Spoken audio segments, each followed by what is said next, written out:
When Min first arrived at Dormitory 13, the air felt heavy. The building stood abandoned for years, but he was assured by the administration that it was safe to live in. Cheap rent was too tempting to pass up. His room, number 13, was small but functional. The bed sat against the wall, the desk covered in dust. Above the bed, faint scratch marks marred the paint. On the desk, a yellowed letter read, "I'm still here." The first night was uneventful.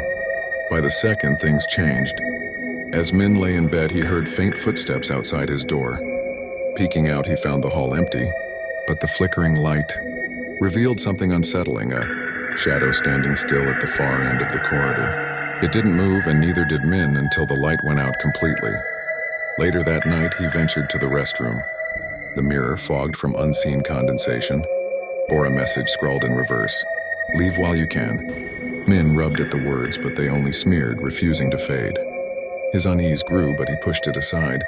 By the third night, Min noticed a child sitting in the corner of the attic hallway. The child, dressed in a school uniform, giggled softly when the lights dimmed. When Min approached, the boy vanished, leaving only a faint smell of damp and decay. Min's sleep was disturbed by the sound of distant crying. Following the noise, he found a woman in a long nightgown sitting at the end of the corridor, her shoulders shaking. "Are you okay?" he asked hesitantly. The woman lifted her head. Her face was hollow, her features blank. Min stumbled back, but she vanished into the shadows. The final straw came on the fifth night. Min looked into the mirror and froze. Staring back at him wasn't his own reflection, but a twisted version. Pale skin, sunken eyes, and a grin that stretched impossibly wide. The reflection raised a hand, but Min hadn't moved. Then came the knocking.